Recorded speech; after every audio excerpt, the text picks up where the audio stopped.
Halloween night always had its charm, but this year felt different.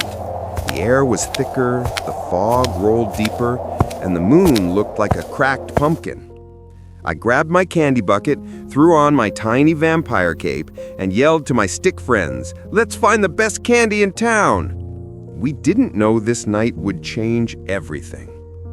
We wandered through familiar streets, our footsteps echoing softly against the glowing jack-o'-lanterns. The houses were bright, loud, and full of laughter. But at the edge of town, where no streetlights reached, a narrow road appeared. None of us remembered seeing it before. The sign read, "Maple Hollow Lane." "Ever heard of it?" my friend Stick Tom asked. I shook my head. "Nope, but that's where the best candy's gotta be." We giggled, convincing ourselves it was safe. The deeper we walked, the quieter it became. The laughter from the main street faded into something that sounded like whispers. The first house looked old but cozy, with candles flickering in the windows. I rang the bell. No one came. I turned to leave, but then the door creaked open on its own. A hand, pale and shaky, dropped a candy into my bucket. "Trick or treat," I whispered, but the door slammed shut again. We laughed nervously, thinking it was just some prank.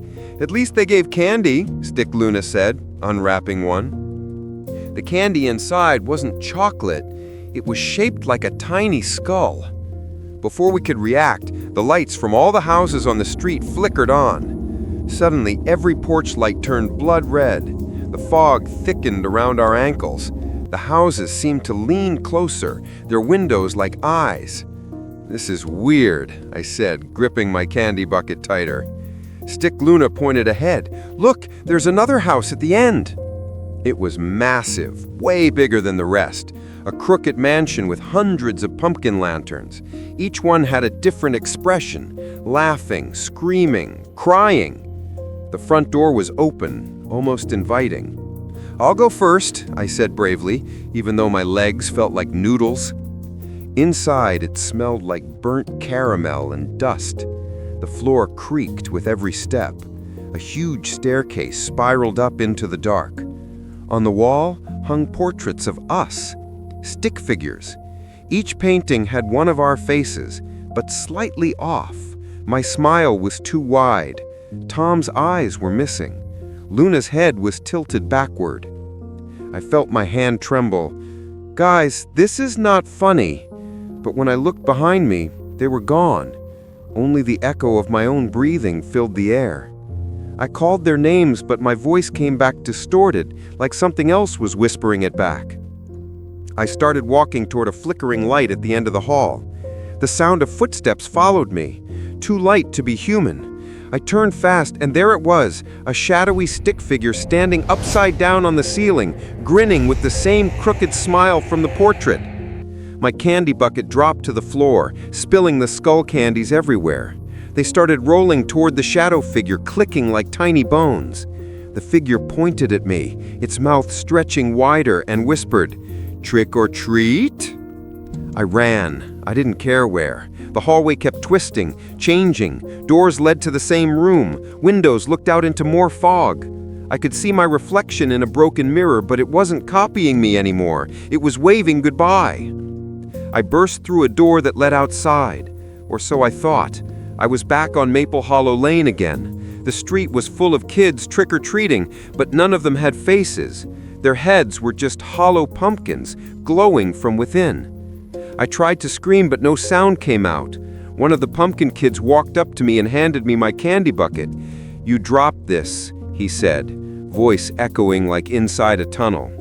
I took it. The bucket was heavier now. When I looked inside, I saw tiny glowing skulls, moving, breathing. Suddenly, the whole street began to shift. The houses peeled away like paper, revealing endless black space underneath. I ran toward where the entrance had been, but the sign was gone. No Maple Hollow Lane, no exit, only more darkness. Something grabbed my arm. I spun around. It was Stick Luna. She looked terrified. "We need to go," she screamed. But before I could respond, she was pulled backward by unseen hands into one of the floating houses. Her scream echoed and then vanished. I stumbled, falling to my knees, clutching my candy bucket. "Please, I just want to go home," I yelled. The fog around me swirled faster until it formed faces, hundreds of stick faces, all whispering in unison, "Home is here now." The next moment I was standing on my doorstep again. The night was quiet. The moon hung low and calm. I sighed of relief until I saw the bucket. It was still full of skull candies. And when I looked closer at my reflection in the window, I saw something smiling back at me, too wide, too sharp. Since that night, I can't find Maple Hollow Lane on any map.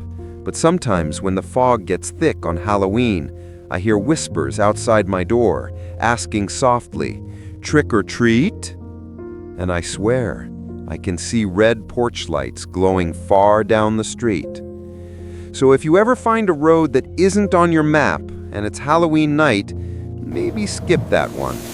Trust me, I've been there, and not everyone comes back.